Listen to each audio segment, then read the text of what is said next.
Hey everybody, Chad Wesley Smith here for Juggernaut Training Systems. We'll be continuing our series of content about strength training for Jiu Jitsu, strength and performance training for Jiu Jitsu.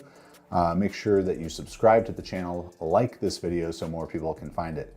Today we're going to be talking about creating a phasic structure for our Jiu Jitsu performance training. So by a phasic structure, I mean applying the principle of phase potentiation, which is having a phase of training, a time period of training dedicated to improving a specific quality above all others. They'll still have some omnipresence of all the components, but so that we can raise that specific quality as high as possible and improve the potential, hence the potentiation part of phase potentiation, improve the potential of the subsequent phase of training. So the way that we're going to want to sequence these phases for Jiu-Jitsu is by energy system. If you're familiar with our work for powerlifting, you know that we go from hypertrophy training to general strength training to peaking. The same idea is going to be applied, but peaking for Jiu-Jitsu doesn't mean being able to squat, bench, and deadlift as much as you possibly can. It means being the most ready, have the highest specific fitness levels for Jiu-Jitsu as possible right before the competition. So this is going to be something you can do if you want to sort of set up a training camp type of organization to prepare for a really big tournament. You could work through a sequence of phases like this, moving from less to more specific. So as we focus on our energy systems, what we need to be successful for Jiu-Jitsu are going to be, of course, the aerobic energy system is going to be omnipresent in the training.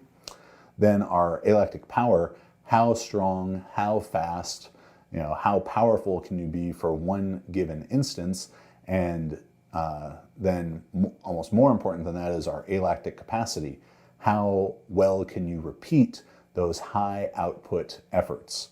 If being able to, just to give a simple example, being able to power clean 300 pounds is great, but over the course of a 8 or 10 minute jiu-jitsu match, and maybe 4, 5, 6, 7 matches throughout the course of a tournament, if you can only power clean 300 pounds once, you're probably not going to be as successful as someone who could power clean 250 pounds, every 10 seconds for 30 reps or something like that. Again, a bit of a non-specific example, but just so you understand the concept of alactic capacity. But before you have capacity, we've got to have power. Because that person who can power clean 300 pounds one time, again, I'm just not saying that the power clean is some be-all, end-all exercise for jiu-jitsu. It's just a more simple concept to understand. That person who can power clean 300 pounds one time, well, if they use all that power and get a huge takedown on you and finish you right away, it doesn't matter how many times you could do 200 pounds because you never got the opportunity to express that. So you have to be able to develop the power before you have to have something to create a capacity of. You have to have the power and then create capacity of that power. And then finally, our lactic capacity is going to be the most specific to Jiu-Jitsu, your ability to sustain relatively high level effort for longer durations, whether that's long squeezes or longer scramble sequences, but being able to stay at those high heart rate thresholds and keep up high level effort for a sustained period of time. To make this the most effective, we want to strategically pair our strength training with our energy system work. So the first phase, where we focus on alactic power, so maximizing speed and power through sprinting, jumping, throwing, explosive exercise in the weight room like Olympic lifts. We're going to complement that with more general strength work to develop work capacity to create the potential for us to do more high quality work in subsequent phases. Then as we move on to alactic capacity, which is going to be those repeated high level efforts with minimal rest periods between them, we are going to complement that with our maximal strength work in the weight room. And then finally, as we develop our lactic capacity, our ability to sustain relatively high level efforts for 20, 30, 40 seconds at a time, we're going to complement that with more strength speed in the weight room. So lighter weights moving very explosively right before, that's going to be the phase right before competition. Aerobic work is going to be omnipresent throughout all of those phases. So phase one, as we focus on general strength, work capacity in the weight room, and alactic power, developing alactic power as well, so that one all-out effort, how high can you jump, how fast can you sprint, how far can you throw, how much can you lift. That's going to be, we're going to do this through more frequent, less intense training sessions in the weight room, and complement that as well on the mats with more drilling, less live training. If you go back to our video on organizing the week, a lot more low and medium intensity days rather than the high intensity days, which we'll need as we get closer to competition. So sub-maximal weights, jiu-jitsu training that's biased towards more drilling, specific training at controlled intensities. In the weight room, this is going to be doing a lot of work with weights in the 55 to 80% of your 1 rep max range for sets of 4 to 8 reps. Now, how much volume is going to differ based on a lot of factors, but you're probably going to fall between about 24 total reps to 100 total reps weekly for each primary movement. And primary movements, we're talking about squat variation, upper body pressing, upper body pulling, hip hinge, hip extension, and probably dividing those reps over 1 to 3 sessions each week. What the differences in volume and intensity are going to be based on is, of course, how many reps you're doing, what exercise you're doing, and then some individual differences for you of age, strength, height, weight, experience level in the weight room. So some general guidelines are going to be that upper body lifts can generally handle more volume at relatively higher intensities than the lower body lifts. Your injury history is going to influence this as well. So I understand that your injury history may cause you to not be able to tolerate quite as much volume as if you were totally healthy. The stronger and more experienced lifter you are, you're going to be able to tend towards the lower end of that percentage range because you're actually lifting at closer to like what we call your career peak, the absolute most weight you could ever lift. Because you're more experienced, you're recruiting muscle fibers better, you're more efficient in your neural wiring is more efficient to allow you to lift more weight, and each rep that you do is going to be more stimulating and a little bit more fatiguing than someone who's less experienced. Implementing controlled rest periods in the weight room during this phase is going to be a simple way for you to build up some capacity as well, one of the primary goals of this phase of training. And then we're going to want to keep our accessory work mostly in the 12 to 20 rep range to support hypertrophy, joint health, and local muscular endurance, which is going to be very significant to success in jiu-jitsu. Muscular endurance in the hands, forearms, shoulders, as well as the legs, hamstrings, low back. The other component of this phase is developing alactic power. Alactic power is, again, how high of an output can you create? How fast can you move for one single effort? And some of the most explosive exercises we can do to develop that also don't require much, if any, equipment or a lot of special technical training, because you're trying to be the best jiu-jitsu competitor. You can be not the best weightlifter that you can be. You're going to be sprinting, jumping, and throwing. So sprints, 50 to 100 meters of total volume spread over 1 to 2 sessions a week will be sufficient for you. I understand sprinting is not really a component of jiu-jitsu, so we don't need to do very much volume there compared to what like a football player or a soccer player would do.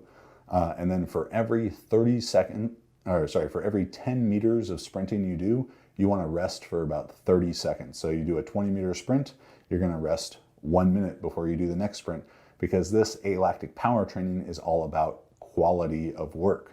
Also going to be a good option for you to maybe do your sprinting either dragging a sled or running uphill or upstairs. That's going to mitigate the risk of soft tissue injury to the hamstring or quads, especially if you're someone who doesn't have any formal sprint training. And I've worked, again, with some of the best jiu-jitsu competitors in the world and seen them sprint, and they were definitely not people who had very much formal sprint training, and that kind of bad sprinting technique increases the risk of a pulled hamstring or something like that. But running with a sled or running uphill will help mitigate that risk. Jumps. These are going to be a really good option, simple to learn. There's no way that you can jump slow, so it's going to help you develop speed, explosive power, improve your takedowns, all of that. 20 to 60 contacts per week, spread over 2 to 3 sessions. That can be jumping up onto a box or upstairs. Both of those options are going to reduce the force of the landing on your joints rather than just jumping straight up into the air, because let's say you jump 2 feet straight up in the air, you have 2 feet to fall back to the ground. That's going to increase the force on your ankles and knees. Where if you jump up onto a 2-foot high box, you don't really fall onto the top of that box at all. So the forces of the landing are much less impactful. And jumps for distance, going out as far as you can, will have a little bit higher transference to your ability to shoot in for takedowns.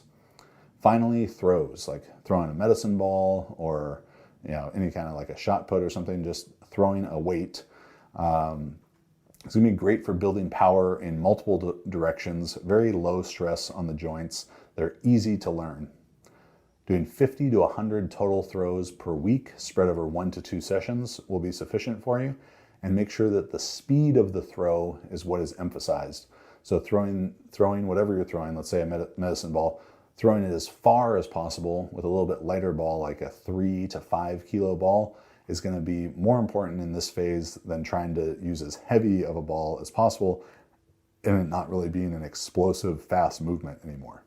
So now we're moving on to the second phase of our training. This is where we're going to focus on alactic capacity, so the ability to repeat those high-level efforts that we developed in phase 1 when we were doing our alactic power training. Now we're going to be focusing on repeating them over and over, trying to keep them as high level as possible without degradation of speed and quality of movement, and then focusing a little bit more on maximal strength in the weight room after we built up a little bit of hypertrophy and general strength in our first phase. This is going to mean that we're going to have to undulate our sessions throughout the week a bit more. So in phase 1, we had mostly medium to low intensity sessions with really high frequency. Now we're going to be introducing some high intensity sessions to allow for more weight to be lifted and also more recovery to be built in to the structure of the week. Make sure you refer back to our Organizing the BJJ Training Week video for more information about that. Your work on the mats is going to be intensifying as well, introducing a little bit more live training, a little bit more specific training. So having a couple days of the week that are high intensity sessions on the mat and consolidating our stressors to those same days. So more pairing high intensity weight room work and high intensity jiu-jitsu work to the same days to facilitate more recovery throughout on the lower intensity days of the week. In the weight room, we're now going to be focusing on our primary exercises being done at 70 to 90% intensity for sets of 2 to 4 reps. Looking at doing 12 to 48 reps weekly for each primary movement, spread over 1 to 2 sessions. And the same ideas from the first phase are going to apply, that upper body lifts can tolerate a little bit higher volume than lower body lifts. So for your primary pressing and pulling exercises, you're maybe going to be more in the 36 to 48 reps weekly, while your squatting and hip hinge, hip extension exercises are going to be more down in those 12 to 24 reps weekly. Again, the intensity that you use will be considered as well. If you're at the top end of that intensity range of 85, 90%, you're not going to do 48 reps in a week with 85 to 90% of your squat max. When you're up at those high intensity ranges, that's when you're going to get down to the low end of the volume range, 12 to 18 total reps throughout the week. How strong you are is also going to dictate that. Age, injury history, time, a lot of factors to consider there. And now we're going to move your accessory work, so smaller single joint type of movements, down to the 8 to 12 rep range, and that's still going to support hypertrophy. We of course don't want to be losing muscle as we go into a tournament, and doing some of that smaller single joint movement is going to help support joint health, making sure that we're getting blood pumping through elbows, shoulders, through full ranges of motion, keeping you healthy. For our energy system based work, we're now focused on alactic capacity. So in phase 1, we developed alactic power, So, single all-out effort sprint with full recovery. Now we want to create capacity of that. So now we're going to be doing multiple sprints with incomplete recovery and trying to keep them all at as high an effort level as possible. This is when we can begin to implement special strength exercises. So these are movements that mimic the direction, duration, and velocity of the sporting movement.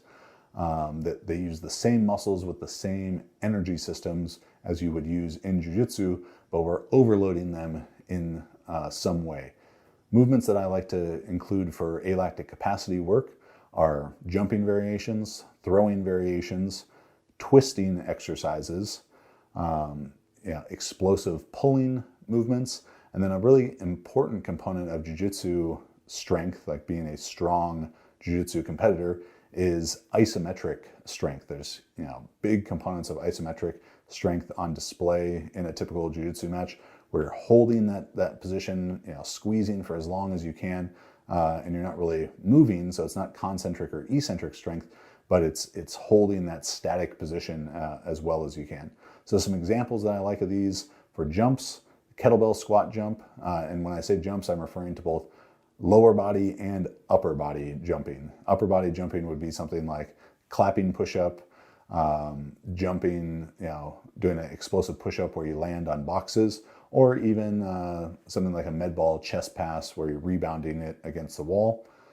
Throws could be med ball slams, med ball rocket throw, just throwing it as high as you can, or scoop throw, throwing it as far as you can, or into against a wall from an underhand throw. Something to consider with these exercises too is we need to be able to get several reps in a short time period, focusing on that 3 to 6 seconds of work, doing as much explosive work as we can in that short time period, and then following that up with a small rest period. Twisting exercises, your rotational strength is going to be very significant in Jiu-Jitsu, especially on the feet to execute judo throws. So the barbell twist, med ball side to side slams, band resisted judo throws are all good options there. Explosive pulling strength is going to be big for guard passing, for controlling your opponent's posture. So kettlebell or dumbbell drop rows, one arm rope rows, clapping pull-ups, all good options there. For the isometric strength, I like a deadlift isometric or a bench press isometric, where you're pulling or pressing the bar against the rack with maximal force. And then some other exercises that you can fit in here: kettlebell or dumbbell snatches, band resisted kettlebell swings, as that's going to increase the speed of the movement, allow you to get more reps in that short time frame. Sandbag shouldering can be a good exercise, but really what we're looking for are 3 to 6 seconds of maximal effort with 10 to 20 seconds of rest. And you're going to perform 4 to 12 sets per exercise, like 4 to 8 exercises total. And the number of sets you're performing, the number of total exercises you're performing, should be influenced by your fitness levels, of course, but also how long of matches you need to be ready for. If you're getting ready for a 5-minute match, you probably don't need to do as much alactic capacity as someone who's getting ready for 10-minute matches. And then to time these, you can just get an interval timer app on your phone or your computer. The way that I set that up is I'll usually set a short interval for 6 seconds, and then the long interval for maybe 10 or 12 seconds. And say I'm going to do 6 sets of kettlebell squat jumps. That 18-second just keeps running over and over. Or you can just set a 15-second timer and do a set amount of reps. Like I'm going to do 3 reps as fast as I can, and then I rest the remainder of the 15 seconds. The bell rings again, I go again, and I perform my number of sets there. Rest 1 to 2 minutes before moving on to the next exercise. In phase 3, this is going to be our final phase before competition, so it's going to be our most specific work. Now in the weight room, we're focused on developing strength speed, so moving submaximal weights as fast and explosively as possible. And then our energy system work is going to be lactic threshold training, so how well can we sustain a relatively high effort for extended durations of time. So these sessions are going to be very taxing, so they're going to be less frequent. And because you're closest to competition, now is when we have to prioritize the most live training in your jiu-jitsu training, which is also the highest intensity stressors, and you can't do that all, every day at a really high intensity.